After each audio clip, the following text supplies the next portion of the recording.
महाराष्ट्र की सियासत से एक और बड़ी हैरान करने वाली खबर है। सुनेत्रा पवार जबरदस्त पावरफुल होकर बनकर सामने आई हैं। उनको पहले डिप्टी सीएम बनाया गया और अब एनसीपी का राष्ट्रीय अध्यक्ष भी बना लिया गया, यानी कि वो सबसे पावरफुल महिला फिलहाल महाराष्ट्र की सियासत में हो गई हैं। लेकिन क्या अब उन्हीं पावरफुल सुनेत्रा पवार के खिलाफ सुप्रिया सुले, जो कि उनकी ननद हैं, जो कि सुनेत्रा के पति अजीत पवार की चचेरी बहन है, शरद पवार की बेटी हैं सुप्रिया सुले, क्या वो साजिश रच रही हैं? सवाल इसलिए खड़े हो रहे हैं क्योंकि यहाँ पर ऑफिस में एंट्री नहीं होने की बातें आ रही हैं, चर्चाएं हैं, चल रही हैं। बहुत बड़ी खबर आपको बता रहे हैं कि एक गलती यहाँ पर हुई है, उसके बाद मामला फंस गया। तो दिखाते हैं, बताते हैं आपको सब कुछ। आप भी इस वीडियो को शेयर करें, कमेंट करके अपनी राय जरूर दें।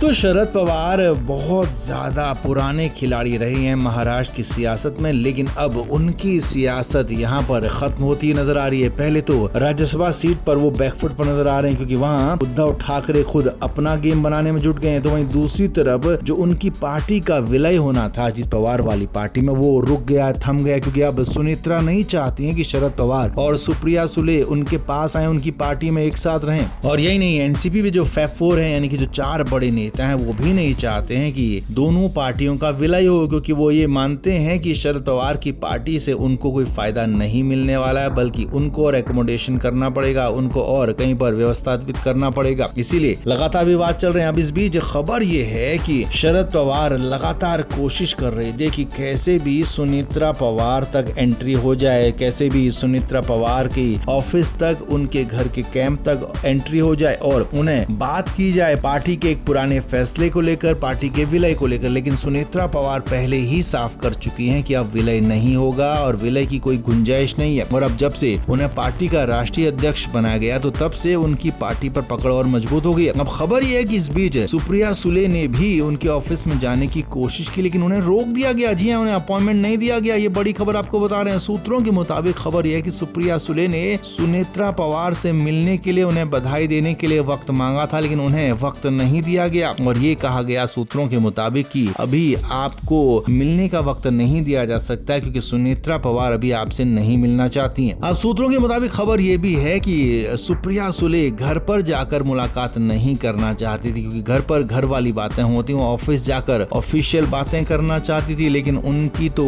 एंट्री ही बैन हो गई, उनको रोक दिया गया। अब इससे भी बड़ी खबर ये है कि शरद पवार ने इस पूरे मामले में कोशिश की थी कि सुप्रिया सुले को सुनेत्रा के पास भेजकर इमोशनली उन्हें अपने पक्ष में किया जाए, इमोशनली एक तरीके से ब्लैकमेल करने की कोशिश करने की भी यहाँ पर आरोप लग रहे हैं। लेकिन सुनेत्रा पवार ने साफ कर दिया कि वो अब किसी भी तरीके से झांसे में नहीं आएंगी। और ये बात है शरद पवार की तरफ से जो कही जा रही थी, वो सुनेत्रा पवार तक पहुंच गई, बातें खुल गई और उसी से मामला फंस गया। उसी से सुनेत्रा पवार को पता लग गया कि अब मामला यहाँ पर विवादित होने वाला है। इसीलिए सुनेत्रा पवार को यहाँ पर बड़ा फैसला लेना पड़ा। सुप्रिया सुले को रोक दिया, उनकी एंट्री रोक दी गई और खबर यह है कि हाल फिलहाल उनसे मिलने का भी कोई प्रोग्राम नहीं है। तो कुल मिलाकर यहाँ पर मामला फंस गया है और सवाल इसीलिए खड़े हो रहे हैं कि क्या सुप्रिया सुले शरद पवार के इशारे पर कुछ गलत कर रही हैं? तो अगर कुछ गलत कर रही हैं तो जरूर इसका जवाब उन्हें देना चाहिए और आप भी कमेंट बॉक्स में जरूर से जरूर बताएं, वीडियो को शेयर भी करें।